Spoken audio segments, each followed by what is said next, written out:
Wishing you all a wonderful welcome to your beloved learning channel. Let's educate and be empowered. So students, आज हम start कर रहे हैं sample question paper for class 10th mathematics, जो अभी recently release हुआ है by CBSE for the current session 2021-22 के लिए sample question paper for term 1। तो आज हम आपको इसके डिटेल सॉल्यूशंस, जो प्रॉपर सॉल्यूशन होता है वो with the mathematical skill, with tool and technique, और क्या कॉन्सेप्ट लगेगा, कैसे फॉर्मूला लगाना है, क्या टेक्निक लगानी है, सब चीजें आपको बताई जाएंगी वन बाय वन। तो आइए हम स्टार्ट करते हैं, starting from the question number 1। आइए, तो फर्स्ट क्वेश्चन क्या है हमारा? फर्स्ट क्वेश्चन हमारा ये है, the ratio of LCM and HCF of the least composite and the least prime numbers is. तो हमारा क्वेश्चन क्या है, हमें क्या लेना है? Least composite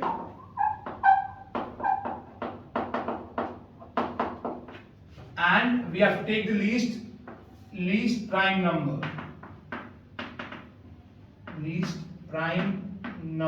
the least composite number, the least prime number। Question कह रहा है कि हमें रेशियो निकालनी है लीस्ट कॉम्पोजिट नंबर और लीस्ट प्राइम नंबर। ठीक है जी, तो आप बताइए कि कॉम्पोजिट नंबर क्या होता है स्टूडेंट्स? ठीक है ना, कॉम्पोजिट नंबर क्या होता है और प्राइम नंबर क्या होता है? या कॉम्पोजिट नंबर क्या होता है?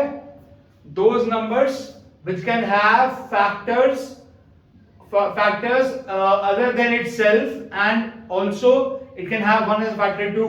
ठीक है जी, यानी कॉम्पोजिट नंबर क्या हुआ? 4 एक कॉम्पोजिट नंबर है फॉर एग्जांपल, ठीक है, 9 एक कॉम्पोजिट नंबर है फॉर एग्जांपल, 10 एक कॉम्पोजिट नंबर है फॉर एग्जांपल। ऐसा क्यों है?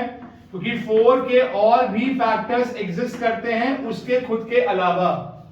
लेकिन प्राइम नंबर में क्या होगा? प्राइम नंबर वो नंबर होंगे, number system chapter number 1। This question belongs to number system chapter number 1। आइए, तो प्राइम नंबर क्या होता है? प्राइम नंबर वो नंबर होता है जिसका फैक्टर वो खुद होगा, सिर्फ उसके अलावा कोई और उसका फैक्टर नहीं होगा। ठीक है जी, तो प्राइम नंबर क्या हुआ? For example 3 is a prime number. अब 3 का आप निकालेंगे तो 3 into 1 ही आएगा, या तो 1 फैक्टर होगा या वही नंबर उसका फैक्टर होगा अगर इसका हम प्राइम फैक्टराइजेशन करते हैं तो। Similar manner you can choose any other number, for example you can choose 17 also. 17 ले लिया आपने, 17 का भी 17 into 1 ही होता है। ठीक है जी, और हमें क्या लेना है? लीस्ट कॉम्पोजिट नंबर और लीस्ट प्राइम नंबर। ठीक है जी, अब आप जानते हैं 1 ना तो कॉम्पोजिट है और ना प्राइम है, पता है ना आपको ये बात? 1 ना तो कॉम्पोजिट है और ना तो प्राइम नंबर है, लेकिन 1 एक होल नंबर माना जाता है, 1 एक रैशनल नंबर है, 1 एक नेचुरल नंबर है, अलग बात हो गई। लेकिन जो 1 है ना तो वो कॉम्पोजिट नंबर है और ना तो वो प्राइम नंबर माना जाता है। ठीक है जी, तो लीस्ट कॉम्पोजिट नंबर क्या हुआ? अब काउंटिंग से स्टार्ट करते हैं। लीस्ट कॉम्पोजिट नंबर काउंटिंग कहां से स्टार्ट होती है? 1 से स्टार्ट होती है। ठीक है जी, 1 के बाद क्या आएगा? 2 के बाद क्या आएगा? 3 के बाद क्या आएगा? 4 के बाद 5 एंड सो ऑन आता रहेगा। हमें लेना लीस्ट कॉम्पोजिट नंबर। अब लीस्ट की तरफ बढ़ते हैं। 1 कॉम्पोजिट ना तो कॉम्पोजिट है और ना प्राइम है, तो ये नहीं लेंगे। अच्छा, 2 क्या होता है? 2 एक प्राइम नंबर होता है। 3 क्या होता है? 3 भी एक प्राइम नंबर होता है। अब 4 क्या होता है? 4 पहला कॉम्पोजिट नंबर है। पहला कॉम्पोजिट नंबर क्या हुआ?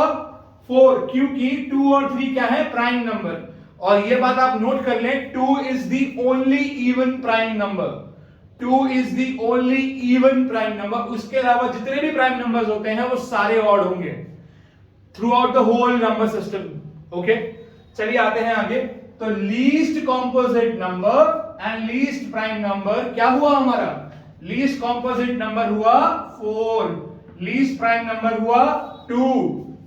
हमें इन दोनों का क्वेश्चन कह रहा है, इन दोनों का एलसीएम निकालो और इन दोनों का एचसीएफ निकालो और उसका रेशियो निकालना है। उसके बाद दोनों का एलसीएम निकालना है, दोनों नंबर का एचसीएफ निकालना है, फिर उसके बाद आपको क्वेश्चन करना है आपका।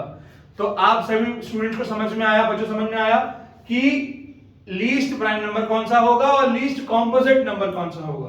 क्लियर है? तो question again I am repeating it, the ratio of LCM and HCF of the least composite and the least prime number is, question ये कह रहा है।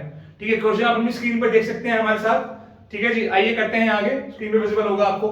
हाँ जी, चलिए, तो प्लीज आप अपना क्वेश्चन, जब आप यहाँ पे क्लास अटेंड कर रहे हैं, आप वीडियो हमारी चेकआउट कर रहे हैं, तो करना यह है कि साथ में पेन एंड पेपर निकाल के बैठना है, साथ में आपके सामने ये सैंपल पेपर ओपन होना चाहिए, साथ साथ प्रैक्टिस करनी है, क्योंकि अब टाइम बचा है कम, अब टाइम कम है आपके एग्जामिनेशन के लिए। ठीक है, 2 महीने आपके पास, तो साथ साथ प्रैक्टिस करनी है। टर्म 1 आपका बोर्ड का पेपर है। ठीक है जी, आइए आते हैं।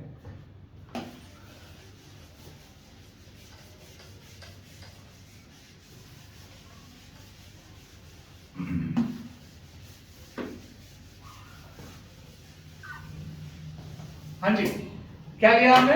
हमने लिया least composite number is 4, least prime number is 2, therefore now taking out the LCM, मैं स्टेटमेंट लिख रहा हूं, आपको लिखने की जरूरत नहीं, लिख सकते हो, आपको लिखने की जरूरत नहीं है, आप डायरेक्टली भी लिख सकते हैं, कोई बात नहीं। Now taking out the LCM and HCF, taking out the LCM and HCF of 2 and 4, क्या लिखेंगे हम यहाँ पे? जो HCF है वो क्या होगा? 2 और 4 का HCF क्या होगा? 2। आप कैलकुलेट कैसे करेंगे? LCM HCF निकालना आता है आपको? ध्यान से देखिए, दिखाता हूँ कैसे करेंगे। 4 का LCM क्या होगा? इन दोनों का LCM क्या होगा? 4। तो हमें निकालना है LCM ratio HCF, therefore ratio of LCM to HCF, तो LCM ऊपर और HCF नीचे, क्या आएगा जी? LCM कितना आया जी? 4, HCF कितना आया बेटा? 2। एक्सक्यूज मी, सॉरी, या तो इट विल बी 2/1। हाँ जी, क्लियर है? तो LCM रेशियो HCF क्या आया? 2/1। ठीक है जी, तो this is your answer, your answer is option B. आपका आंसर क्या हुआ? Option B is correct. तो आपको बताना है कौन सा आपका आंसर हुआ। Option B is correct. तो इसका मतलब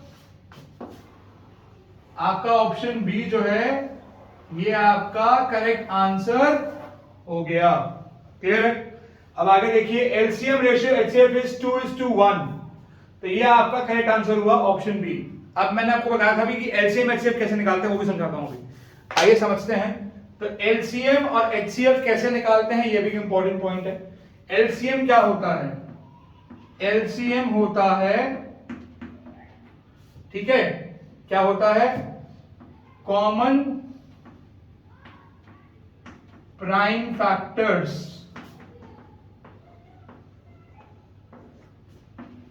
की कौन सी पावर? Highest power. शायद आपको विजिबल, हाँ जी विजिबल तो होगा, कोई दिक्कत नहीं। कॉमन प्राइम फैक्टर्स की हाईएस्ट पावर होता है क्या? एलसीएम। इनटू में अदर फैक्टर्स की भी आपको क्या लेनी है? हाईएस्ट पावर लेनी है। अदर फैक्टर्स की भी आपको हाईएस्ट पावर लेनी है। कॉमन प्राइम फैक्टर्स की हाईएस्ट पावर और अदर फैक्टर्स जो बचेंगे उसकी भी, अदर फैक्टर्स जो बचेंगे डायरेक्टली वो लिखना, वो तो डायरेक्टली आ ही जाएगा, उसकी हाईएस्ट पावर ले लीजिए, या नॉर्मली भी आ ही जाएगा, तभी कोई दिक्कत नहीं है, बिना पावर के भी आएगा। तो उसमें ऑब्वियसली उसमें पावर नहीं होगी फॉर श्योर। जो फैक्टर्स कॉमन नहीं है, common factors, common prime factors की हाईएस्ट पावर, और जो अदर फैक्टर्स बचे हैं उनकी भी हाईएस्ट पावर आपको लेनी है। That's called the LCM, that's called the LCM. और एचसीएफ में क्या आता है? एचसीएफ में सिर्फ आएगा, ये मैंने बताया आपको एलसीएम कैसे निकालते हैं, ध्यान दीजिए, बड़ा इंपॉर्टेंट है। हाँ जी, बड़ा इंपॉर्टेंट है एलसीएम निकालना। आपके फर्स्ट चैप्टर में एक्सरसाइज कौन सी है? 1.2, उसमें मेंशन किया गया है, आप जरूर उसको पढ़ें। ठीक है जी, कोई बात नहीं, हमने आपको बताया अभी अभी क्या? LCM is common prime factor की highest power into other factor की हाईएस्ट पावर। अब HCF कैसे होगा बेटा? हाँ जी, HCF क्या होगा? HCF होगा कॉमन प्राइम फैक्टर्स की lowest power, common prime factors की पावर क्या होगी? लोएस्ट। आप समझ रहे हैं मेरा पॉइंट? कॉमन प्राइम फैक्टर की लोएस्ट पावर, इसकी कॉमन फैक्टर की हाईएस्ट पावर, क्या निकालने के लिए? HCF निकालने के लिए।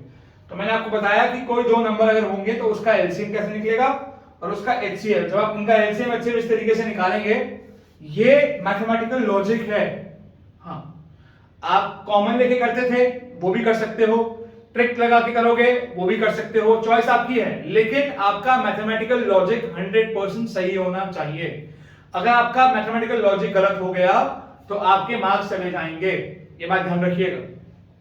हाँ जी, आप सभी को समझ में आ गया मेरा point? Thank you so much. तो क्या था कि HCF और LCM कैसे निकलेगा मैंने आपको भी समझाया लॉजिक के हिसाब से। जो अंडरस्टैंडिंग है, जो बेसिकली मैथमेटिकल प्रॉपर टेक्निक है, वो इस तरीके से निकलेगा। क्योंकि इस साल आप कर रहे हैं theoretical mathematics also. Theoretical mathematics क्या होता है?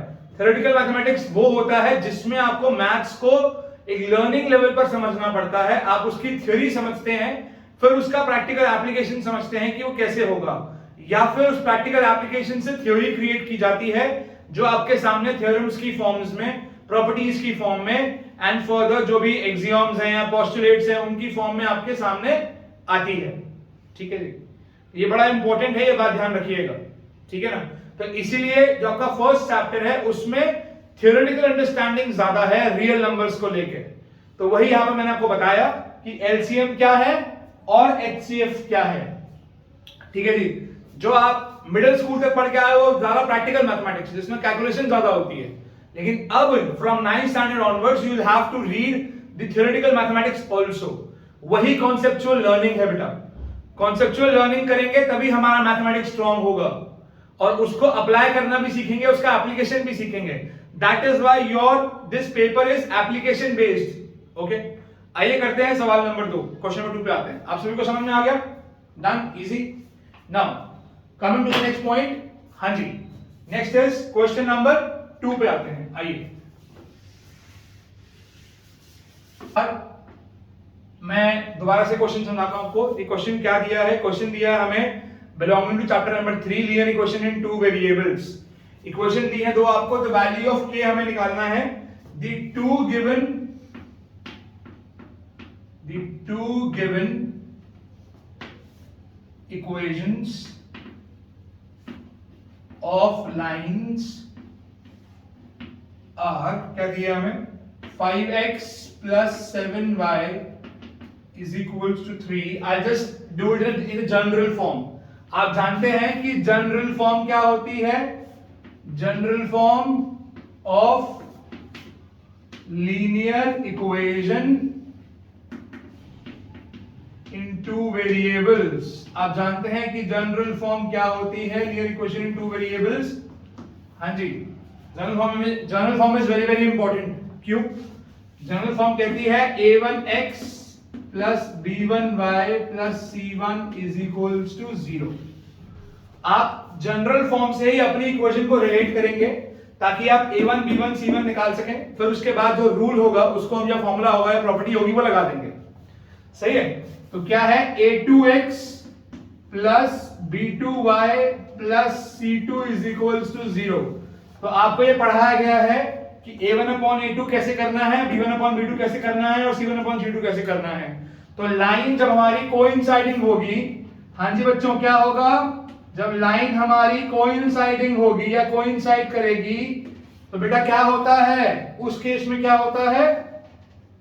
उस केस में हमारे पास होते हैं इनफिनाइट सॉल्यूशंस। क्या होते हैं? Infinite solutions. पता है ना आपको? तो जब इनफिनाइट सॉल्यूशन होता है तब रूल क्या लगता है? तब रूल लगता है a1 upon a2 is equals to b1 upon b2 is equals to c1 upon c2। ये वाला रूल अप्लाई करते हैं हम। ठीक है जी। जब वो कोइंसाइडिंग होगा एंड इनफिनिट सॉल्यूशन होगा तब हम क्या अप्लाई करेंगे, a1 upon a2 b1 is equal to b1 upon b2 equals to c1 upon c2. These are the coefficients of x and y and c1 and c2 are the constants. Clear है? अब आगे देखिए 5x plus 7y equals to 3 लिखा है, इसको इधर लेके आएंगे तो ये जनरल फॉर्म में कन्वर्ट हो जाएगा। हाँ जी सही है, क्लियर है। तो 5x plus 7y equals to 3 लिखा है, अब इसको इधर ले आइए, क्या हो जाएगा 5x plus 7y plus of -3 is equals to 0। आपको समझ में आया कैसे करेंगे? अब आगे देखिए, ऐसे ही हमारी ये पहली इक्वेशन थी, दूसरी इक्वेशन की फॉर्म लिखेंगे अगर हम, तो उसकी फॉर्म होगी 15x plus 21y plus of -k is equals to 0। आपके सामने है, लिख दिया मैंने। तो ये मेरी पहली इक्वेशन हो गई और ये मेरी दूसरी इक्वेशन होगी। These are two equations we have. Okay? अब क्या करेंगे, अब हमें करना ये है कि हमें रूल लगाना है, हमें फाइंड करना है k की वैल्यू। जब फाइंड करनी है k की वैल्यू, रूल हमारे सामने लिखा है, तो अब हम क्या करेंगे, कांस्टेंट्स एंड कोएफिशिएंट्स यहां पुट कर देंगे। तो हमारा a1 क्या है, a2 क्या है, a1 a2 b1 b2 c1 c2। तो हमारा a1 b1 c1 ये हुआ, a2 b2 c2 ये हुआ, by comparing with the general form. Are you clear everyone? हाँ जी, आइए आगे देखिए, इसको इरेज कर देते हैं। जनरल फॉर्म समझा दी मैंने आपको, आप साथ साथ प्रैक्टिस करेंगे, क्वेश्चन की साथ साथ प्रैक्टिस करनी है। Please take out a pen and paper and the sample paper if you have, okay. तो please take it out and then practice it simultaneously with us right now. Do it right now, okay. बाद में भी करना है, उसके बाद फिर करना है। जितनी बार कर लोगे उतनी बार कम है, प्रैक्टिस करो इसको अच्छे से। इसकी स्पीड मास्टर करनी है आपको मास्टर करना है इस पेपर को अच्छे से with in proper time, okay. हाँ जी, बताऊंगा अभी टाइम कितना लगेगा इसको करने में। जो टाइम मैनेजमेंट है वो भी हम बताएंगे आपको, अभी रुकिए समझाते हैं, रुकिए पहले कुछ क्वेश्चन समझ लीजिए, then I will tell you time management कैसे करनी है। आइए, तो a1 upon a2 equals to b1 upon b2 equals to c1 upon c2। यहां तक क्लियर है? Okay, therefore by the rule if the two lines will be coinciding, ठीक है, then we have, I am writing the statement for you, then we have infinite solution। मैंने क्या बताया था, मैं आपको डिटेल सॉल्यूशन दूंगा प्रॉपर कि क्वेश्चन कैसे करना है। इनफिनिट सॉल्यूशन, ये स्टेटमेंट आपको कौन सा रूल लगा रहे हो, इनफिनिट सॉल्यूशन होगा, कोइंसाइडिंग लाइन होगी, क्या रूल होगा, रूल ये लिखा है आपके सामने, a1 upon a2 यानी 5 upon 15 equals to 7 upon 21 equals to -3 by -k, minus got cancelled. आप कोई भी दो इक्वालिटी इसमें से ले लीजिए, आपने ले ली ये वाली, बात एक ही है। तो क्या लिखेंगे हम यहाँ पे आगे इसके बाद, 7 by 21 equals to 3 by k। तो k की वैल्यू आ जाएगी 3 multiply 21 by 7। तो k will be how much, 9। तो k will be how much, 9। ये आपका हुआ आंसर क्या, ओके फाइन। तो k क्या हुआ आपका, k हुआ आपका 9। दिस इज योर आंसर, ये आपका आंसर है k। अब k 9 है, आपका आंसर ये है, ध्यान दीजिएगा, k इज इक्वल टू 9 आ गया। अब ये ऑप्शन कौन सा है, this is option number A. तो क्या हुआ, क्या लिखेंगे लास्ट में, ऑप्शन ए इज करेक्ट। आपको ये मेंशन करके आना है ऑप्शन ए। जब आप सॉल्यूशन लिख रहे हैं अपना, तो आपको मेंशन करके आना है कि option A is correct. Examination में ये मेंशन करना है, क्वेश्चन नंबर सही डालना है और ऑप्शन कौन सा करेक्ट है ये बताना है आपको, ठीक है जी, ये लिख के आना है। और ऑप्शन का जो ऑप्शन के आगे पूरा आंसर लिखा होगा। मैथ्स एंड साइंस में भी ऐसे ही करेंगे हम। साइंस में पूरा ऑप्शन का जो आंसर है, जैसे अगर कोई स्टेटमेंट दी हुई है आपको, तो वो स्टेटमेंट लिख के आनी है, ये बात ध्यान रखिएगा, ये बड़ा इंपॉर्टेंट पॉइंट है। हाँ जी, ठीक है ना, अभी दिखाता हूं मैं आपको। ओके, स्टेटमेंट आगे दिखाता हूं आपको भी कैसे।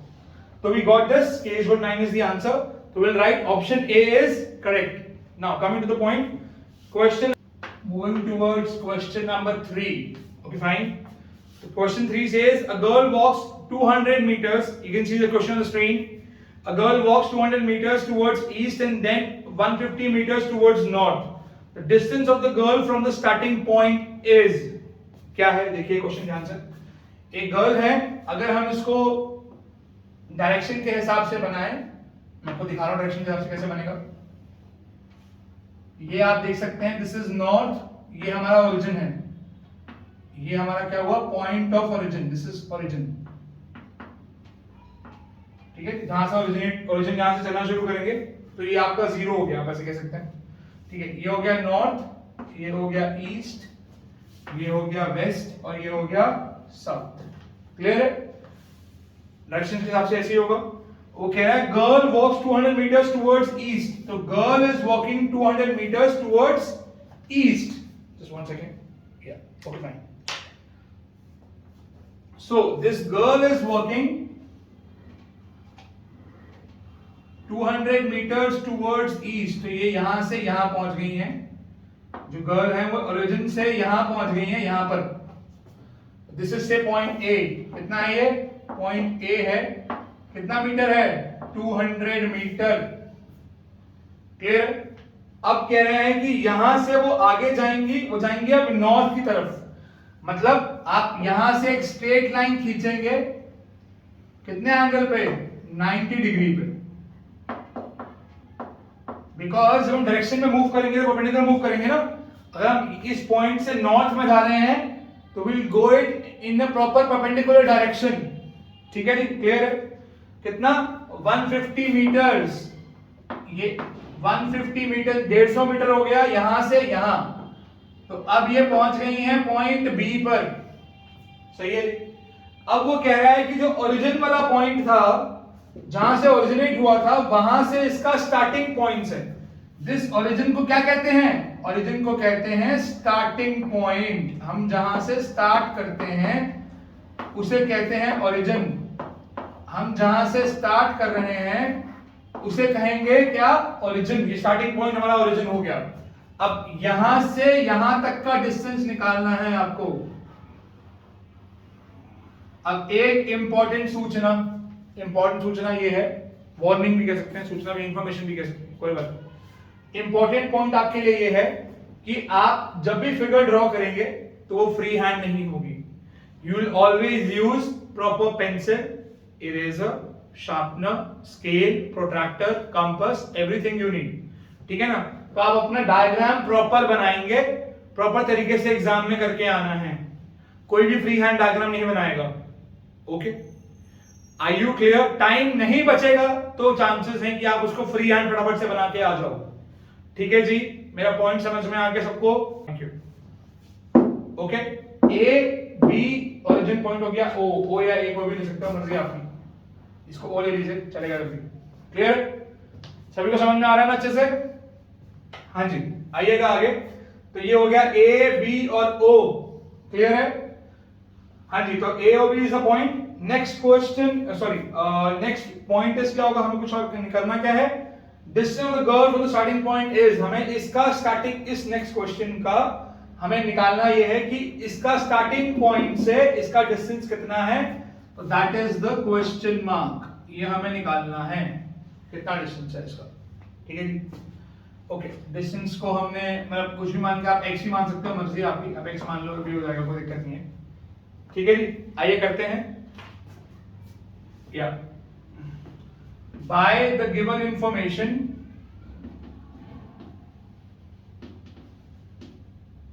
by the given information, the triangle AOB has been formed,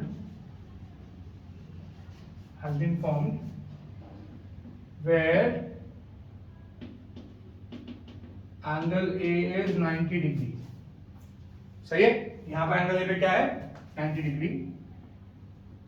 and distances क्या कर लिए हमने? हमारा ओ बी जो है वो क्वेश्चन मार्क हमें निकालना है. ओ ए जो है वो 200 मीटर्स है और उसके अलावा जो हमारा ए बी है वो बराबर है 150 मीटर के। ठीक है जी, क्या करेंगे? अप्लाइंग दी पाइथागोरस थ्योरम। ठीक है जी, बाय अप्लाइंग, ठीक है जी, क्या करेंगे? अप्लाई करेंगे, कौन सी थ्योरम लगाएंगे? Pythagoras theorem. ठीक है जी, आप सभी को समझ में आ रहा है ना कैसे करेंगे क्वेश्चन? बहुत ही सिंपल क्वेश्चन है, कुछ भी नहीं करना, सिंपल क्वेश्चन है। समझ लिया कि ईस्ट डायरेक्शन में जा रहा है, पहले जा रहा है ईस्ट की तरफ, जा रही है सॉरी, और फिर ये जा रही है कहां पर? नॉर्थ की तरफ। तो उसके अकॉर्डिंगली हमने फिगर क्रिएट की, फिगर क्रिएट हो गई हमारी, उसके बाद हम इसको सॉल्व कर रहे हैं by applying what? Pythagoras theorem. हाँ जी, पाइथागोरस थ्योरम क्या होती है आप सभी जानते हैं ना, क्या होती है थ्योरम आपकी? Hypotenuse square equals to perpendicular square plus base का square. Where is the hypotenuse? Hypotenuse is here. OB is the hypotenuse. This is perpendicular and this is the base. Okay? तो आप लगा दोगे hypotenuse, मैं यहाँ पे कर रहा हूँ, I am doing in this area. Okay, fine. छोड़ो, erase कर दूँ ये वाला पार्ट? नहीं, जगह दे दीजिए, नीचे नीचे का erase कर दूँ सिर्फ इतना. I'll erase this portion only. I am erasing this portion only. Okay? This is not required ना? इतना required नहीं है, ये वाला erase कर दिया मैंने portion. हाँ जी, तो इजीली हो जाएगा। ठीक है जी, अब नीचे यहां पर देखिए ध्यान से, क्या देखेंगे? बाय अप्लाइंग पाइथागोरस थ्योरम हमारी हाइपोटेन्यूज क्या है? ओ ए का स्क्वायर, बेस परपेंडिकुलर क्या है? ए बी का स्क्वायर, और बेस क्या है? ओ ए का स्क्वायर। हमें हाइपोटेन्यूज निकालनी है which is X square. A B कितना है? 150 का स्क्वायर। OA कितना है? 200 का स्क्वायर। अब कैलकुलेशन कर लोगे आगे, आसान है बहुत। इसे आप सॉल्व करेंगे तो क्या आएगा? 22500 प्लस 4 के आगे 4 जीरो आ जाएंगी, it's 40,000 coming and it's coming 22,500। ठीक है जी, आ गया 22,500। इनको ऐड करेंगे तो क्या बन जाएगा? It will form 62500 which is 62,500. So its value of x will be, x क्या आएगा? Then you will put the square root. हमारे पास x square की वैल्यू क्या आ गई? 62500। अब इसको निकालने के लिए आप वहां स्क्वायर रूट लगा दोगे और यहां से आप x की वैल्यू फाइंड आउट कर लोगे। तो इस तरीके से आप अपने x की वैल्यू फाइंड आउट कर सकते हैं। तो आपको क्या करना है? आपको ये हाइपोटेन्यूज निकालनी थी, डिस्टेंस निकालना था from the origin, starting point से कहां तक? आपके फाइनल पोजीशन तक। This was the final position ना, ये आपकी फाइनल पोजीशन है और ये आपका क्या था? स्टार्टिंग पॉइंट था। तो हमने इसका आंसर निकाल लिया और x की वैल्यू निकालेंगे तो आपकी x की वैल्यू क्या आएगी? आपकी x की वैल्यू आएगी, कितनी आएगी? 250। आपकी x की वैल्यू आएगी 250 मीटर्स। आगे मीटर जरूर लगाना है, ध्यान रखना, यूनिट गलती नहीं होनी चाहिए।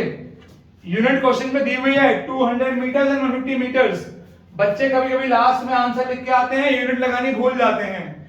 अगर यूनिट नहीं लगाई आपकी तो आपका हाफ मार्क कट जाएगा, ये बड़ा इंपॉर्टेंट है।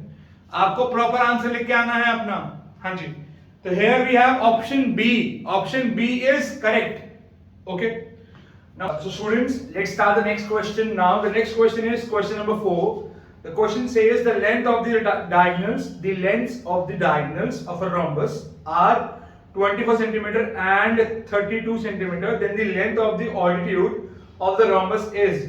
यानी हमें एक rhombus दिया हुआ है। क्वेश्चन आप देख सकते हैं सभी अपनी स्क्रीन पर। क्वेश्चन क्या है? क्वेश्चन ये है कि rhombus दिया है हमें।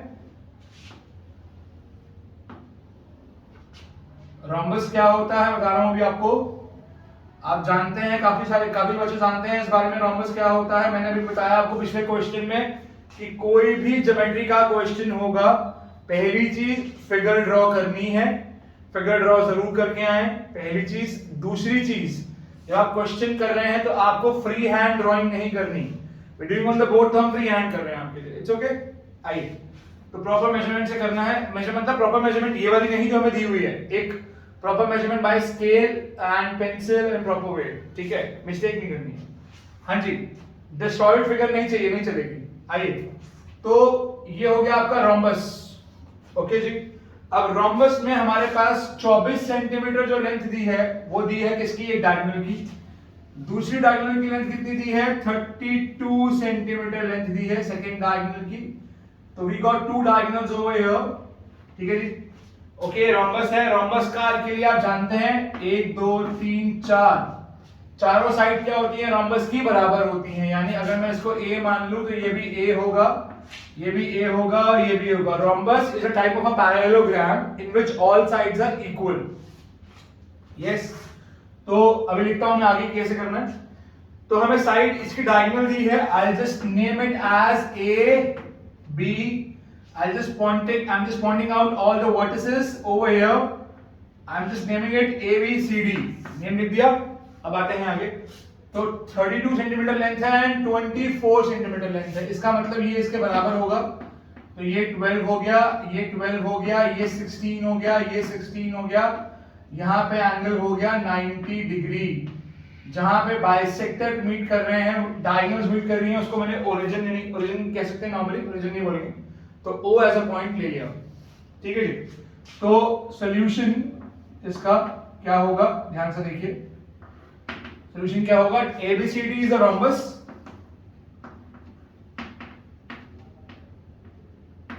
ABCD is a rhombus drawn such that,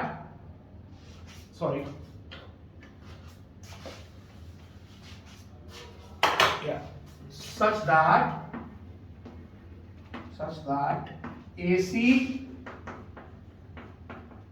and BD are diagonals। AC and BD क्या है, diagonals हैं। I am not writing all the statement, इतना जितना रिक्वायरमेंट उतना लिख रहे हैं बस हम खाली, ठीक है ना।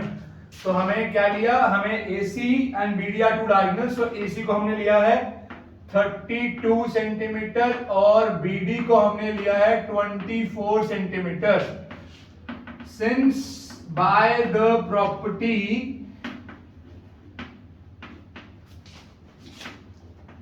ऑफ अ रोम्बस, हाँ जी, by the property of a rhombus,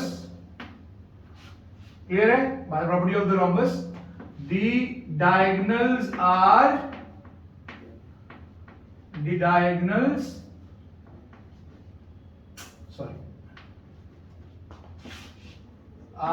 perpendicular.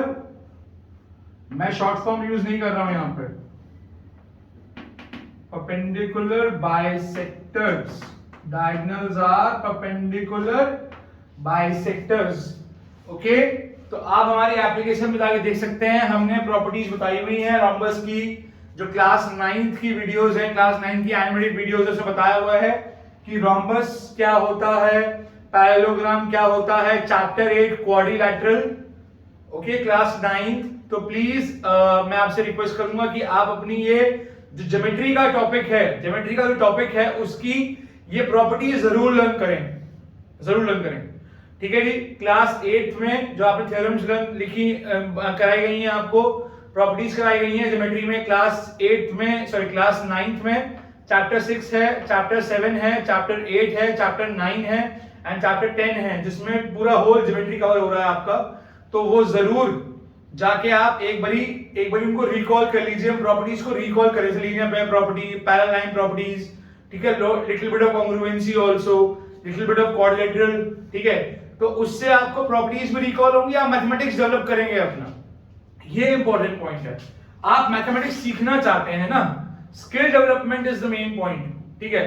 Talent कैसे डेवलप होगा, मैथ्स डेवलप कैसे होगा आपके अंदर, ठीक है, जब तक आप नॉलेज ग्रास्प नहीं करेंगे, कॉन्सेप्चुअल लर्निंग ग्रास्प नहीं करेंगे। चलिए आते हैं आगे, हम क्वेश्चन पे फोकस करते हैं। परपेंडिकुलर बाइसेक्टर्स, ध्यान दिया आपने, मैंने क्या लिखा, तो क्या लिखा, by the property of the rhombus the diagonals are perpendicular bisectors of each other, ठीक है जी। इसका मतलब दोनों एक दूसरे को बाइसेक्ट कर रहे हैं। जब ये बाइसेक्ट कर रहे हैं तो ये क्या होगा, पूरा 24 था, BD is 24, कितना हो गया 12 12, ये पूरा कितना था 16, क्या 32 था, कितना हो गया 16 16 हो गया। आपको समझ में आया? तो क्या करेंगे हम, इसकी साइड निकाल लेंगे। साइड कैसे निकालेंगे? Since AOB becomes a right angle triangle, this question is little lengthier of being a one marker। आपको ये स्टेटमेंट लिखना जरूरी नहीं है, वो स्टेटमेंट आप लिख सकते हैं, ये जरूरी है लिखना, ये इंफॉर्मेशन और स्टेटमेंट लिखना बहुत जरूरी है, क्योंकि ये आपको मेंशन कराएगा कि आपका 90 डिग्री बन रहा है डायगोनल का, तभी आप इसका बेस निकाल पाओगे। क्योंकि जब बेस आएगा, जब इसकी साइड आएगी, यही बेस होगा। हमें क्वेश्चन में करना क्या है? हमें क्वेश्चन में ये करना है कि यही रोम्बस है हमारा, यही रोम्बस है वापस, I am just drawing it रफली, ओके, ओवर हियर, यही रोम्बस है वापस ABCD। मुझे इसका ऑल्टीट्यूड निकालना है। ऑल्टीट्यूड क्या होता है? हाइट निकालनी है। यहां से अगर मैं हाइट ड्रॉ करूंगा तो ये हाइट जो होगी 90 डिग्री पे, ये हाइट जो होगी वो यहां फॉल हो रही है, वो यहां फॉल हो रही है। तो उसके लिए मुझे बेस चाहिए होगा ना, तो बेस क्या होगी? साइड होगी हमारी बेस। ये रोम्बस है, इसकी चारों साइड्स इक्वल है। आप ऑल्टीट्यूड कहीं से भी ड्रॉ कर सकते हो। अगर यहां से ड्रॉ करेंगे तो यहां फॉल करेगी, यहां से ड्रॉ करेंगे तो यहां फॉल करेगी। तो यानी इस केस में क्या हुआ, सारी और साइड्स इक्वल हैं। हमें ऑल्टीट्यूड निकालनी है। जब तक हमारे पास बेस नहीं होगा हम ऑल्टीट्यूड नहीं निकाल सकते, बिकॉज हम एरिया ऑफ रोम्बस अप्लाई करने वाले हैं। ठीक है, आपको क्वेश्चन का अप्रोच समझ में आया? क्वेश्चन का अप्रोच समझ में आया आपको क्या है? ठीक है, ये question being a one marker little lengthier है और आपको वर्किंग भी दिखानी है। मैंने क्या बताया, ये स्टेटमेंट लिखना जरूरी नहीं, ये आपकी इंफॉर्मेशन के लिए मैंने लिखा। ठीक है जी, फिर भी चाहे तो लिख सकते हैं, कोई दिक्कत नहीं है।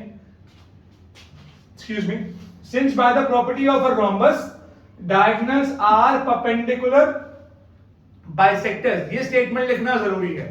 आइए कंटिन्यू करते हैं। आपको समझ में आया क्वेश्चन कहां कैसे करना है, कैसे फॉलो अप करना है? ठीक है, क्वेश्चन को ध्यान से समझें कि क्या दिया है और क्या निकालना है। It is very important what is to be given to you and what is to be found out and what is to be proven, ये ध्यान रखना है क्वेश्चन में आपको हमेशा। आइए आते हैं आगे, मैं इसको इरेज करूं दोबारा से, आगे बढ़ते हैं इसके बाद। ठीक है जी, हाँ जी, हम कहां पे थे?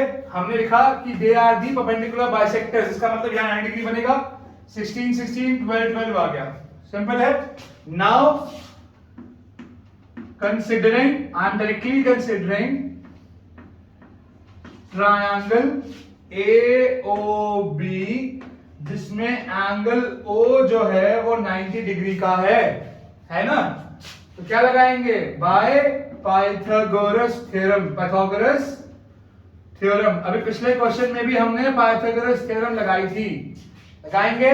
That is h square equals to p square plus b square. इसका मतलब h क्या है? हाइपोटेनस क्या है हमारा? 90 का ऑपोजिट क्या होता है? हाइपोटेनस होता है। 90 का opposite is hypotenuse, so we are taking this triangle particularly, okay, in which 90 degree is over here. कहां पे आएगा? 16, हाइपोटेनस क्या होगा? a square equals to 16 square plus 12 square. जब आप इसको सॉल्व करोगे, there is no space over here, ठीक है, सॉल्व करोगे इसको तो आपके पास a की वैल्यू क्या आएगी? a will be 256 plus 144, I think that will be 400, yeah, I think yeah, that will be 400। तो ये बन जाएगा a is 20, आपकी साइड आ जाएगी 20, निकाल रहा हूं भाई। हाँ जी,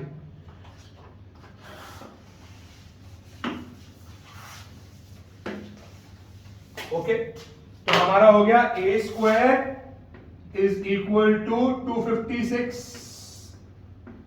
plus 144, a square equals to 400, a is equals to square root। वैसे स्टेटमेंट आती है यहाँ पे, लेकिन कोई बात नहीं, आप डायरेक्टली लगा दो। अभी स्टेटमेंट आती है taking square root on both sides. हाँ जी, ये स्टेप होता है। स्टेटमेंट आती है यहाँ पे taking square root on both sides. I can write over here, मैं लिख देता हूं आपको। अभी तो हम कर रहे हैं, लेकिन 3 मार्कर में आपको जरूर लिखना है। 2 मार्कर प्लस क्वेश्चंस में, 3 मार्कर वाले में और 4 मार्कर जो आपके नहीं आएंगे अभी, इस सेमेस्टर में नहीं आएंगे, नेक्स्ट सेमेस्टर में आएंगे शायद। टर्म 1 बेसिकली तो taking square root on both sides, square root on both sides, ऐसे करके आपको स्टेटमेंट मेंशन करना होता है, जो स्टेप आप लिखते हैं आगे। ठीक है जी। तो a इज इक्वल टू क्या आ गया 400 आ गया। तो इसको जब आप निकालोगे तो a कितना आएगा, a will come out to be 20, 400 है ना, तो a टू 20 का स्क्वायर होगा, सही है। तो a will come out to be 20, ठीक है ji, 20 centimetre. Please mention the unit always, centimetre में दिया है ना हमें, तो 20 सेंटीमीटर इसका बेस आ गया। अब जब इसका बेस आ गया हमारे पास 20 सेंटीमीटर, यानी CD आ गया हमारे पास बेस। अगर हम यहां से एक ऑल्टीट्यूड ड्रॉ करते हैं, मैं एक और फिगर बना दूंगा अभी यहां पे, अगर आप ऑल्टीट्यूड ड्रॉ करते हो तो एरिया ऑफ पैरेललोग्राम, मैंने क्या बताया, रोम्बस, अरे बताया था बिगिनिंग में, rhombus is a type of a parallelogram. I will be showing you the visualisation also, दिखाता हूं, डायग्राम बना के दिखा रहा हूं आपको मैं। तो क्या हुआ, this what ABCD is a rhombus but it is also a parallelogram. समझ में आया, ये एक पैरेललोग्राम भी है, क्योंकि ये पैरेललोग्राम भी है, इसका मतलब एरिया ऑफ पैरेललोग्राम हम लगा सकते हैं इसमें। एक हम एरिया ऑफ रोम्बस लगाएंगे, एक हम एरिया ऑफ पैरेललोग्राम लगाएंगे, बिकॉज हमें उसका ऑल्टीट्यूड या हाइट निकालनी है, बेस हम निकाल चुके हैं। आइए next, I am erasing this, okay.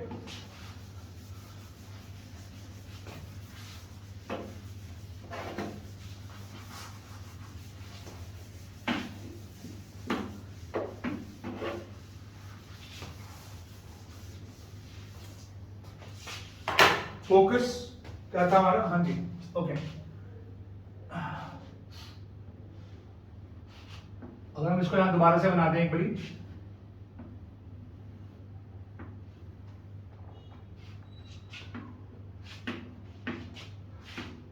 ABCD,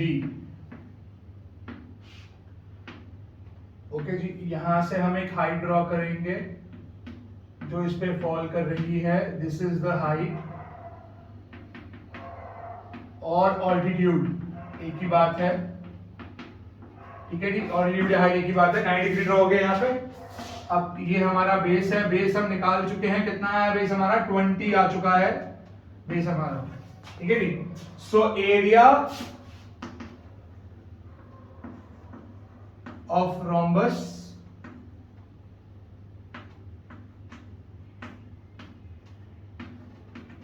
ABCD by using what, by using diagonals is equals to वही area of rhombus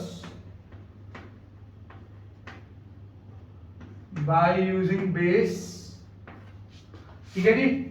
तो यही दोनों एरियाज, दोनों एक ही हमारे पास रोम्बस है, वही रोम्बस है ABCD, रोम्बस वही है ABCD, रोम्बस कोई और नहीं है। दोबारा सुनिए, रोम्बस वही है, जो रोम्बस ये है वही रोम्बस ये है, ठीक है। तो इसका एरिया तो वही रहेगा, एरिया नहीं बदलेगा, इसका बदलेगा क्या, नहीं बदलेगा ना। तो दोनों एरिया मैंने इक्वल रख दिया अपने आमने सामने।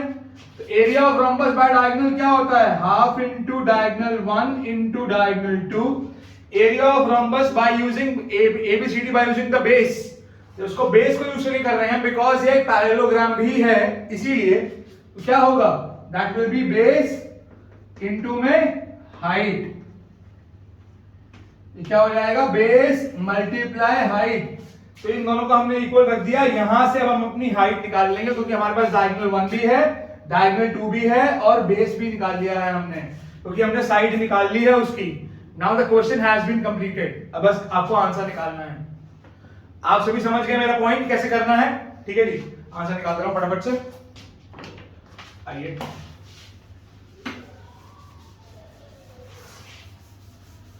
इसका आंसर निकालते हैं फटाफट से। Half into D1 into D2 करा मैंने, हाफ इंटू डायगोनल पहले कौन सी है मेरी, AC into BD, I am just naming it, okay. Base into height, base is A या CD लिखो, एक ही बात है, CD इंटू में हाइट इज H, तो मुझे निकालनी है। तो half, my AC diagonal is 32, my BD diagonal is 24, CD is what, CD is the base, कितना है 20, और हाइट हमें निकालनी है, यहां से निकाल लेंगे अब अपनी हाइट, ठीक है जी। ये कट जाएगा, that will be 16, okay.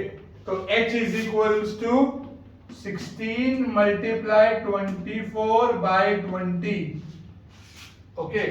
2 goes to 1, 2 goes to 8, that will be 8 4 is 32, 192 by 10 19.2 है, कितना ऑप्शन में है, 192 by 10 है, that will be 19.2 centimetre is our answer। ये हमारा आंसर हो गया, which is option number D, option D। तो आप लिखेंगे option D is correct, option D is correct, ये लिखना है आपको, ठीक है जी। So question 4 is done over here, आप देख सकते हैं आपके सामने है। तो question number 5 now, 2 fair coins are tossed, what is the probability of getting at the most one head? So in the condition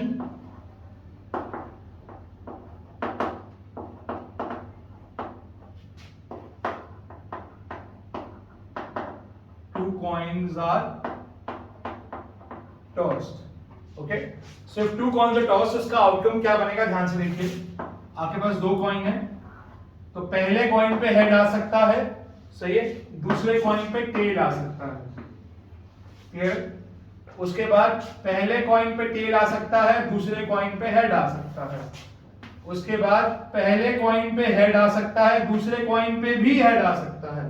पहले कॉइन पे टेल आ सकता है, दूसरे कॉइन पे भी टेल आ सकता है। तो ये 4 पॉसिबल आउटकम बनेंगे आपके सामने। तो हम क्या लिखेंगे, therefore total number of possible outcomes is equals to कितना हुआ, 4। इसको हम सैंपल स्पेस भी कहते हैं, इसको हम सैंपल स्पेस भी कहते हैं, ओके। कितना आ गया, 4 आ गया। अब बताना है हमें, क्वेश्चन कह रहा है what is the probability of getting at the most one head. हमने दो कॉइन्स को लिया, दो कॉइन्स को टॉस किया, ठीक है जी।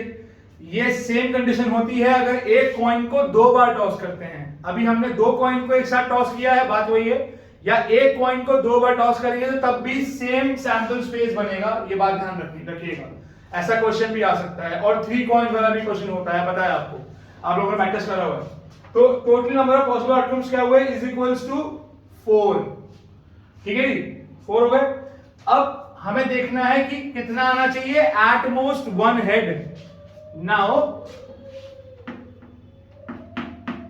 the required probability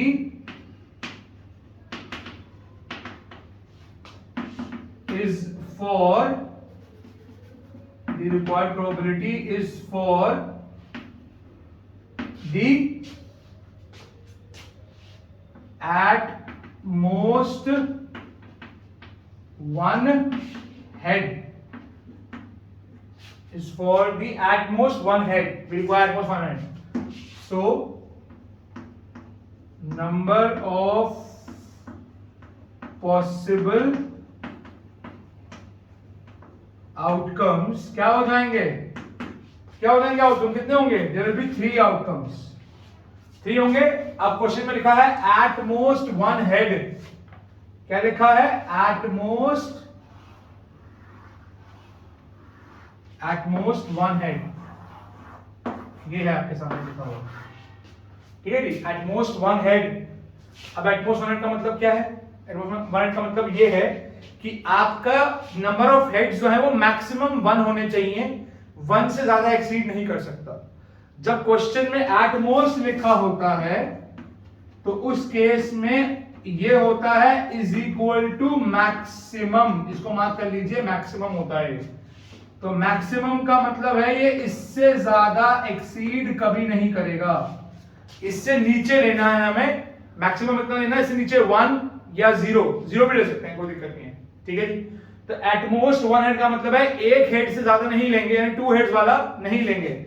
इसका मतलब जो 2 हेड वाला है वो यहां से हट जाएगा, 2 हेड वाला हम इंक्लूड नहीं करेंगे, इसमें जो 2 हेड वाला है उसको इंक्लूड नहीं करेंगे, सिर्फ ये इंक्लूड करेंगे 1 head, 1 head, 1 head and 0 head.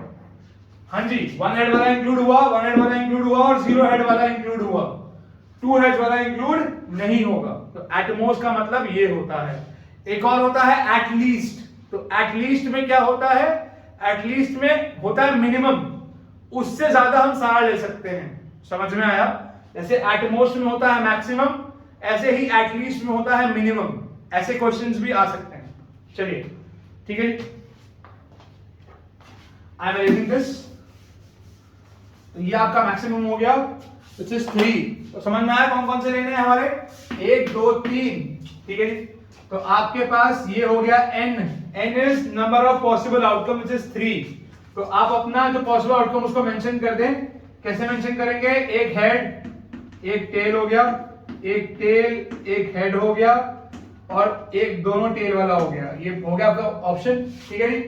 तो probability of the event E required for at most 1 head is equal to क्या होगा? n by total, which is n कितना है हमारा? 3 और नीचे क्या आएगा? 4। तो दिस इज योर आंसर। तो आपका आंसर क्या आ गया? 3/4। Probability of any event happening is number of possible outcomes ऊपर लिखते हैं और टोटल नंबर ऑफ आउटकम्स नीचे लिखते हैं।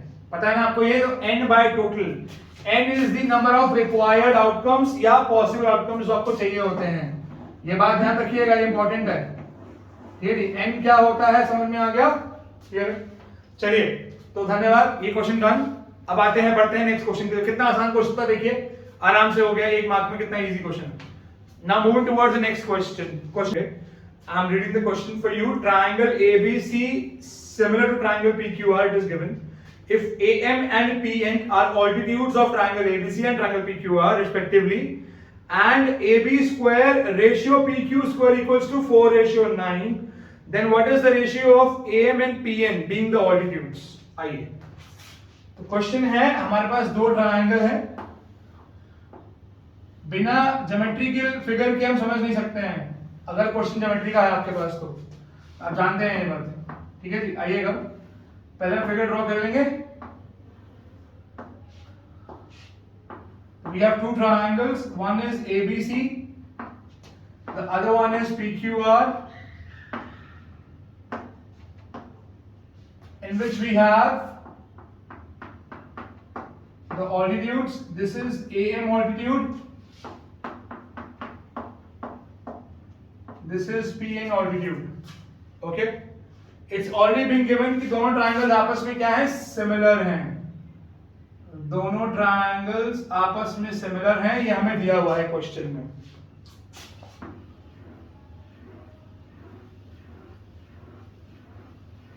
क्वेश्चन में दिया हुआ है दोनों ट्रायंगल्स आपस में क्या है? सिमिलर हैं। अब आगे देखिएगा। Okay, I am starting the question in the given condition या in the condition, I am writing it directly. Triangle ABC is similar to triangle PQR. ये हमें दिया हुआ है, दिया हुआ साफ साफ। एंड हमें क्या दिया हुआ है? एंड हमें दिया हुआ है AB का स्क्वायर डिवाइड बाय PQ का स्क्वायर, उसका रेशियो दिया हुआ है, दैट इज इक्वल्स टू 4:9। हाँ जी, ठीक है जी, क्लियर है। अब ऐसा एक आपकी एनसीईआरटी में एक प्रूफ है, एक ऐसा एग्जाम्पल दिया हुआ है जिसमें ये प्रूफ करना होता है कि अगर 2 ट्रायंगल सिमिलर होंगे तो उनकी जो ऑल्टीट्यूड की रेशियो है, जो हाइट की रेशियो है, वो साइड की रेशियो के बराबर होगी। ये एक्चुअली में एक रूल बन जाता है, एक प्रॉपर्टी बन जाती है। ये प्रॉपर्टी है ट्रायंगल चैप्टर नंबर 6 में, एनसीईआरटी में एक क्वेश्चन एग्जाम्पल दिया हुआ है कि अगर 2 ट्रायंगल्स हैं तो उनकी जो साइड्स की रेशियो है वो बराबर आएगी उनके ऑल्टीट्यूड्स की रेशियो के। ये रूल होता है, तो इसको एज अ थ्योरम हम यूज कर सकते हैं। समझ में आया? तो we will write it over here now. By the property of similarity of triangles, similarity of triangles,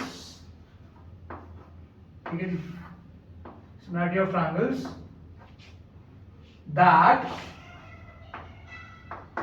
that the ratio of altitudes of two similar triangles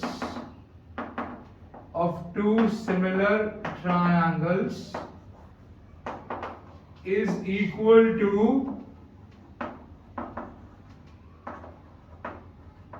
the ratio of their sides। ये property है, ठीक है जी। तो the ratio of altitude of two similar triangles is equal to the ratio of their sides। ये property है, okay जी। तो ये property हम यूज कर लेंगे, हो गया, ठीक है जी। तो क्या होगा, A B upon P Q का रेशियो जो है वो किसके इक्वल आएगा, A M upon P N, ठीक है जी, के रेशियो के इक्वल आएगा बाय द प्रॉपर्टी।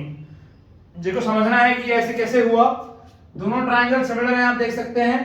इसका मतलब एंगल बी बराबर क्या होगा, क्यू। एंगल बी बराबर क्या होगा, क्यू। ये क्या है, 90 डिग्री, और ये क्या कौन सा एंगल है, 90 डिग्री। इसका मतलब ये हुआ कि अगर हम इन दोनों ट्रायंगल्स को कंसीडर करें, तो दो स्मॉल ट्रायंगल बन रहे हैं, उनको कंसीडर कर अगर हम ध्यान से करें तो हम क्या कर सकते हैं, इन दोनों को सिमिलर कर सकते हैं बाय ए ए सिमिलैरिटी। हो गया similar.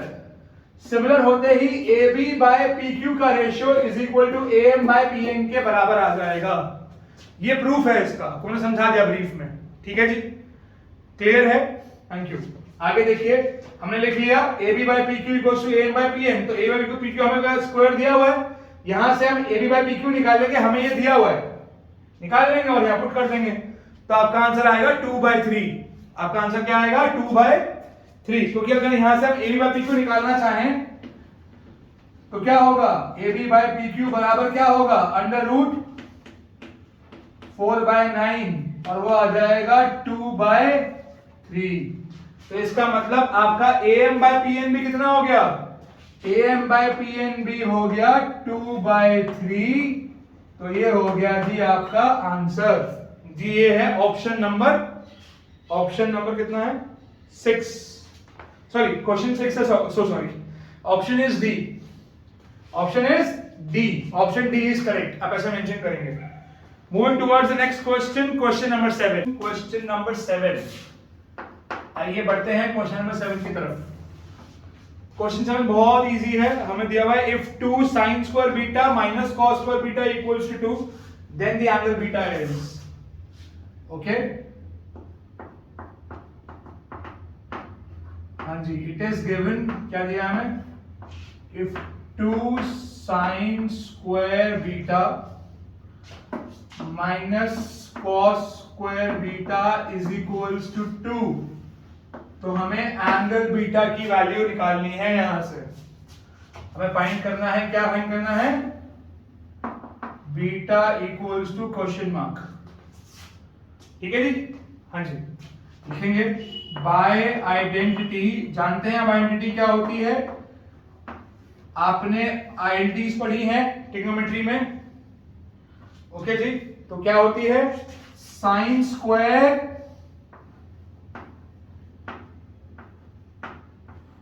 Beta plus cos square beta is equals to 1, ठीक है जी। इसको हम अगर यहां से कॉस स्क्वायर बीटा निकालना चाहें, यहां से कॉस स्क्वायर बीटा निकालना चाहें तो क्या आ जाएगा, कॉस स्क्वायर बीटा आ जाएगा 1 माइनस साइन स्क्वायर बीटा। अब ये पुट कर देंगे, यहां पे इक्वेशन में पुट कर देंगे। सबको समझ में आ रहा है क्या मतलब है, बीटा सिर्फ एंगल है, ये cos स्क्वायर बीटा सिर्फ एंगल है। ट्रिग्नोमेट्री में ट्रिग्नोमेट्रिक रेशियो एक पूरा सिंगल एंटिटी होती है, सिंगल वैल्यू होती है, बात ध्यान रखिएगा। अगर मैंने लिखा है साइन बीटा तो ये पूरी सिंगल वैल्यू है, लाइक x, जैसे x हम सिंगल लेते हैं वैसा सेम। जिन स्टूडेंट्स को क्लियर नहीं है मैं क्लियर कर रहा हूं, साइन और बीटा में साइन अलग और बीटा अलग नहीं है। Sine beta is a representation of sine of angle. क्या रिप्रेजेंटेशन है, साइन ऑफ एंगल बीटा, इसका मतलब ये sine of value of angle, actually में वैल्यू मीनिंग क्या है इसका, sine of value of angle beta, ठीक है, sine of value of angle at beta, समझ में आ गया, ठीक है जी। चलिए डिटेल बाद में, उसके लिए क्लासेस में डिटेल होगी आपकी, ठीक है ना। अभी हम क्वेश्चंस कर रहे हैं, पेपर कर रहे हैं, पेपर इंपॉर्टेंट है। आइए, तो साइन बीटा सिमिलरिटी होता है, बता दिया मैंने। अब कोई भी और ट्रिग्नोमेट्रिक रेशियो भी सेम होगा, तो sine beta minus cos beta equals to 2 दिया हुआ है, पुट कर देंगे तो हमारी वैल्यू क्या बन जाएगी, 2 sine square beta minus bracket 1 minus sine square beta equals to 2, तो 2 sine square beta minus 1 plus, I am sorry, plus क्या बन जाएगा, sine square beta equals to, ये लाइक टर्म है, ऐड हो जाएगा, कितना बनेगा, 3 sine square beta minus 1 equals to 2, 3 sine square beta equals to 2 plus 1, 3 sine square beta equals to 3, ठीक है जी। यहां से साइन बीटा कितना आ जाएगा, 1 आ जाएगा।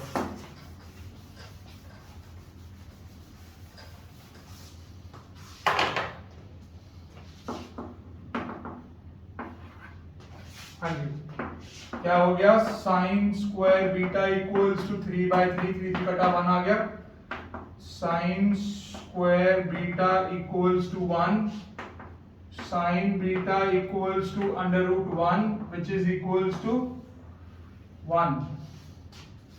अगला स्टेप देखो, 1 second, okay, sine beta equals to √1 equals to 1 आ गया, तो क्या हो गया, साइन बीटा इक्वल्स टू, अब साइन की वैल्यू 1 कब होती है, फ्रॉम द ट्रिग्नोमेट्रिक टेबल, ठीक है, साइन की वैल्यू यहां पर 1 कब होती है, कब होती है, 90 पर होती है, कब होती है, 90 डिग्री पे होती है, तो बीटा कितना आ जाएगा, 90 degree, comparing LHS and RHS, beta कितना आ गया, 90 डिग्री, ये हो गया जी आपका आंसर। तो आपका आंसर हो गया कौन सा, option number B, option B, जगह बची है लिख देते हैं, option B is correct. Okay जी, करते हैं next question, question number 8। Now jumping to question number 8, prime factors of the denominator of the rational number with a decimal expansion 44.123 are, बताना क्या है, the rational number given to us, इस question में क्या दिया है, एक रैशनल नंबर दे दिया हमें, क्या रैशनल नंबर दिया है, 44.123, उसका डेसिमल एक्सपेंशन ये है, हाँ जी, ये कौन सा डेसिमल एक्सपेंशन है, the decimal expansion is terminating, the decimal expansion is terminating,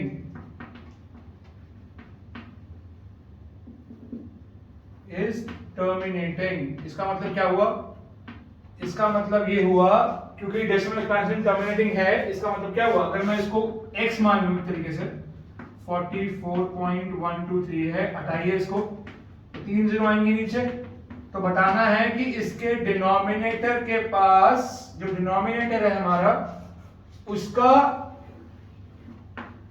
क्या, जो प्राइम फैक्टर्स आएंगे वो क्या आएंगे, आपसे ये पूछ रहे हैं, इसके प्राइम फैक्टर्स क्या आएंगे, हाँ जी, तो ये डिनोमिनेटर में सारे सिर्फ जीरोस हैं, 1000 है, तो इसके प्राइम फैक्टर्स क्या आएंगे, या तो 2 आएगा या 5 आएगा, ये क्या है, bye theorem. This question belongs to chapter number 1, rational numbers. I'm sorry, real numbers. I'm so sorry. वो 9th में है. This is chapter number 1 for class 10th is real numbers. आइए, तो इस चैप्टर में वो क्या कह रहा है कि ये हमें रियल नंबर दे दिया, रैशनल नंबर दे दिया, अब इसका हमने डिनोमिनेटर का बताना है डेसिमल एक्सपेंशन, इसकी थ्योरम है, क्या लिखेंगे, bye theorem, okay, for terminating decimal expansion for terminating decimal expansion, the prime factors of the denominator will always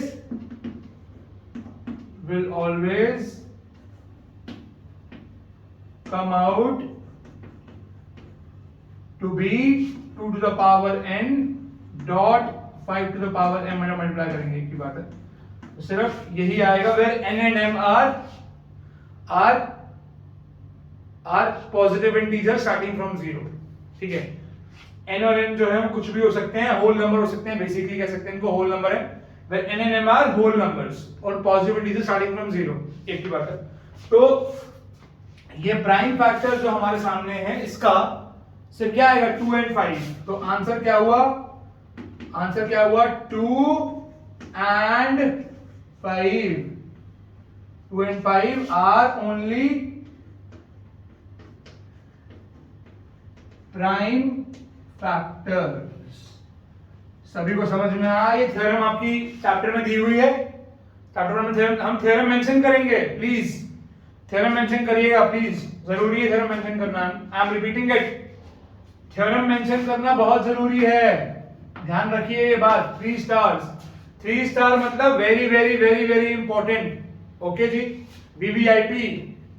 हाँ जी सुन लीजिए, प्राइम फैक्टर्स का 1000, अगर आपको वैसे निकालना है वैसे भी निकाल के दिखा सकते हो, आप इसका निकालोगे तो क्या आएगा 44123 डिवाइडेड बाय 1000 है, तो 10 की पावर 3 है, ठीक है जी। मैं आपको आपकी नॉलेज के लिए बता रहा हूं कि आप निकाल के भी दिखा सकते हो, तो 2 into 5 की होल पावर 3 आ गया, तो कितना है 2 की पावर 3 और 5 की पावर 3 आर द फैक्टर्स आ गए, इसके दो ही फैक्टर आए हैं, वो 2 3 टाइम्स आएगा, 5 भी 3 टाइम्स आएगा, वो अलग बात है, लेकिन फैक्टर्स तो दो ही आएंगे ना, नंबर तो दो ही है 2 and 5, तो इसका आंसर हुआ जी option number C, option C is correct for this question number 8।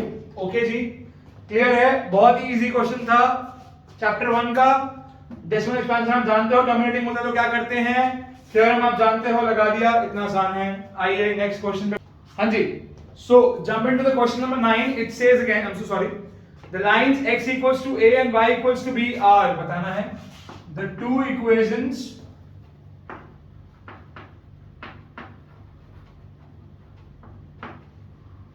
for two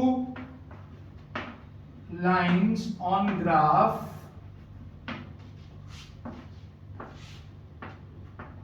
are being given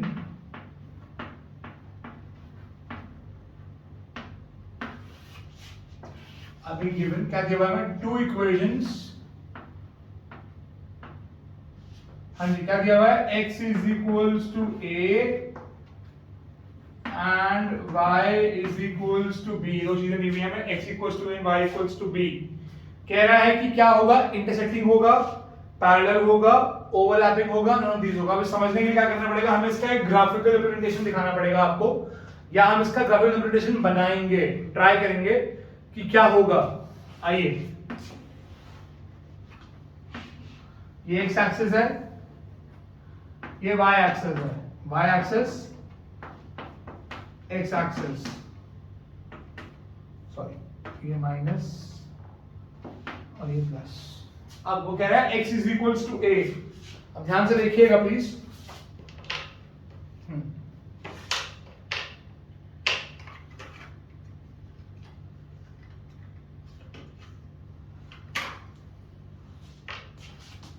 इसकी भी जरूरत पड़ सकती है। ओके देखिएगा ध्यान से, x इज इक्वल्स टू ये हमारा ओरिजिन है, या दिस इज आवर ओरिजिन, ये ओरिजिन है हमारा। ओके जी, आइए x is equals to a, मैंने यहां पे मार्क कर दिया, ये a है,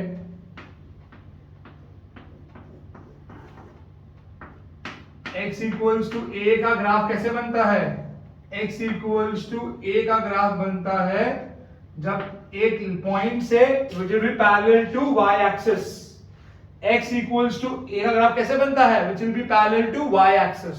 क्लियर है। दूसरा है y is equals to b, मैंने कोई पॉइंट ले लिया, ये b है, b पॉइंट है। दूसरा ग्राफ है y is equals to b। y equals to b कब बनता है, y इक्वल्स टू b तब बनता है जब y इक्वल्स टू b कब बनता है, जब वो line parallel to x axis होती है। आपको सभी को समझ में आया, दोबारा देखिए, x is equals to a ये है और y is equals to b ये है। आप समझ रहे हैं पॉइंट मेरा, x is equals to a ये है, y इक्वल्स टू b ये है, ठीक है ना। तो फिर दोनों लाइंस कहां मीट कर रही हैं, यहां मीट कर रही हैं इस पॉइंट पर, दोनों लाइनें यहां मीट कर रही हैं। ये पॉइंट क्या होगा, a, b, where a is abscissa, b is ordinate। Coordinate को कैसे रिप्रेजेंट करते हैं, a, b, x, y, where a is abscissa, b is ordinate। पता है ना आपको, हाँ जी, करवाया आपको क्लास में। ये क्या हुआ पॉइंट इज a, b। तो ये आपका x इक्वल्स टू a क्या हो गया, ये दिस इज इंटरसेक्टिंग, क्या हुआ, इंटरसेक्टिंग लाइंस। तो ये हो गई जी इंटरसेक्टिंग लाइंस। तो कौन सा ऑप्शन हो गया करेक्ट आपका, ये हुआ ऑप्शन, कौन सा है देख लीजिए, देख लेते हैं। ऑप्शन इज ए, तो ऑप्शन ए इज करेक्ट। अब मैं बताया था आपको कि स्टेटमेंट लिखनी पड़ेगी पूरी, ऑप्शन ए इज करेक्ट, हमने यहां लिख दिया है, वैसे इंटरसेक्टिंग लाइंस यहां मेंशन कर दिया है। अगर आप डायग्राम शो कर रहे हैं तो प्लीज डायग्राम शो कीजिएगा, बहुत इजी है, ड्रॉ हो जाएगा इजीली, ठीक है। तो ए क्या होगा, इंटरसेक्टिंग लाइंस। अगर आप डायग्राम नहीं भी शो करें तभी चल जाएगा, आप रफ में बना सकते हो इसको, ओके जी। इंटरसेक्टिंग सिर्फ इतना लिखा है, लाइन से लिखा, जो लिखा है स्टेटमेंट वही लिखना है, A intersecting, option A is correct हमारी तरफ से, ठीक है जी। आपको समझ में आ गया, आसान है, बहुत ही इजी क्वेश्चन था, क्लियर है, थैंक यू।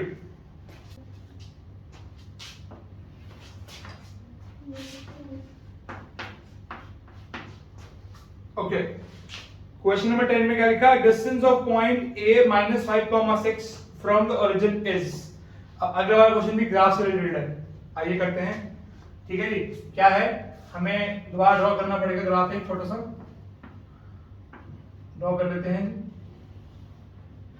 ये ओरिजिन है, ठीक है जी। अच्छा डायरेक्टली भी हो जाएगा वैसे, origin of point this is, okay graph की जरूरत नहीं है, बट आपको समझाया था क्या कहा उसने कहा ओरिजिन से हमें डिस्टेंस निकालना है 0,0 और जो पॉइंट है हमारा वो है -5,6, वो कहीं यहां पर है पॉइंट,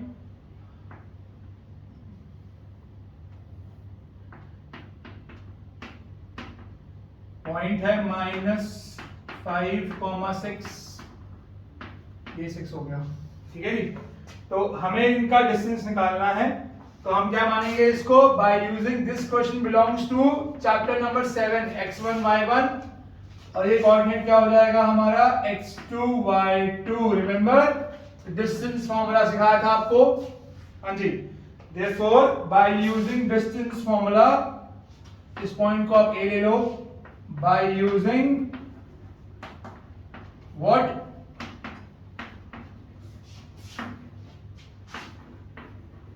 डिस्टेंस फॉर्मूला, हाँ जी डिस्टेंस फॉर्मूला क्या होगा, distance formula, distance is equals to under root y2 minus y1 का square plus x2 minus x1 का स्क्वायर। बहुत इजी क्वेश्चन है, 6 माइनस 0 का स्क्वायर, ये -5 है, -0 का स्क्वायर, ये हो गया जी 6 का स्क्वायर, ये हो गया जी -5 का स्क्वायर, 36 प्लस 25, तो distance is coming out to be 111 √61, या √61 यूनिट्स। तो ये हो गया जी आपका आंसर। कौन सा ऑप्शन है जी, ऑप्शन B is correct। बहुत इजी क्वेश्चन था, बहुत ही इजी क्वेश्चन, तो एक ही मिनट में हो गया है, तो इतना आसान था।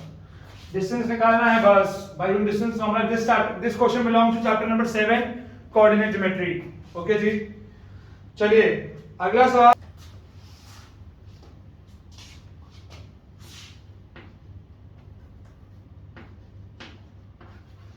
हाँ जी, move to next question. Question number 11 is important. ये इंपॉर्टेंट क्यों है? इसमें हल्का सा एक कॉन्सेप्ट है जो बहुत अच्छा कॉन्सेप्ट है, मुझे अच्छा लगा। क्वेश्चन ध्यान से देखते हैं। हमें क्वेश्चन में दिया हुआ है कि a स्क्वायर इक्वल्स टू 23/25 है। ये हमें क्वेश्चन दिया हुआ है, बताना है कि a क्या होगा। a क्या होगा हमें क्वेश्चन में दिया हुआ है। ये बहुत सिंपल सा सवाल है, ये हमें क्वेश्चन में दिया हुआ है। और फिर कब पूछा गया है कि a क्या होगा। क्या a इरैशनल होगा? पहला पार्ट है रैशनल, सॉरी मैं फर्स्ट पार्ट वाइज लिख रहा हूं कि क्या वो रैशनल होगा।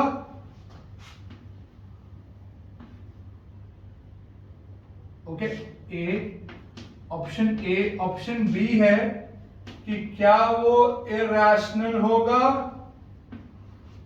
उसके बाद ऑप्शन सी है कि क्या वो होल नंबर होगा। और उसके बाद ऑप्शन डी है कि क्या वो इंटीजर होगा। ठीक है जी, आइए ध्यान से देखेंगे। अब ए स्क्वायर इज दिस, ठीक है जी। अब इसका हम यहां से ए निकालते हैं। आइए पहले ए निकाल लेते हैं। ए निकालेंगे तो √23/25। आप जानते हो तो कि जब स्क्वायर रूट होता है डिवीजन में, तो स्क्वायर रूट को हम डिस्ट्रीब्यूट कर सकते हैं ऊपर नीचे। डिस्ट्रीब्यूट कर दीजिए। डिवीजन में स्क्वायर रूट को हम डिस्ट्रीब्यूट कर सकते हैं, पता है ना आपको।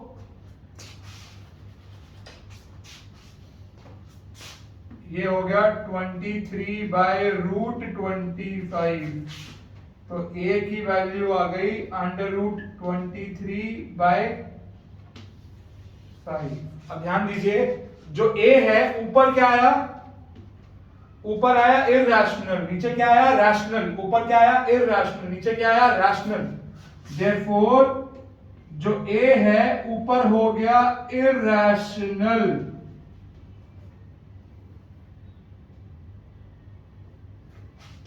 ठीक है जी, और नीचे हो गया रैशनल। ऊपर इरैशनल, नीचे रैशनल। ध्यान दे रहे हैं आप, ऊपर इरैशनल, नीचे रैशनल। जब इरैशनल बाय रैशनल होता है तो आपका रिजल्ट क्या आता है? सॉरी, आपका रिजल्ट क्या आता है? आपका रिजल्ट आता है रैशनल। जब इरैशनल बाय रैशनल होता है तो आपका रिजल्ट क्या आता है? आपका रिजल्ट आता है इरैशनल। समझ में आया आपको? यानी आपका आंसर क्या हुआ? आपका आंसर हुआ इरैशनल, जो कि ये रहा आपका आंसर। करेक्ट कौन सा पार्ट है? Option B is correct. समझ में आया? तो इरैशनल बाय रैशनल हमेशा इरैशनल ही होता है, ये लॉजिक है। ठीक है जी, this you did in the previous class actually, and in first chapter in class 10 also we discuss that. Okay, चलिए तो आज इतना ही करते हैं। मिलते हैं अगली क्लास में, मिलते हैं अगले लेक्चर में। तो आई होप कि आपको अच्छा लगा, मजा आया बहुत। तो I will see you tomorrow, I will see you next time, and please take care of yourself, stay safe and stay studyful, and always remember, educate yourself and empower yourself. Thank you, bye bye, take care, I'll see you tomorrow, bye bye.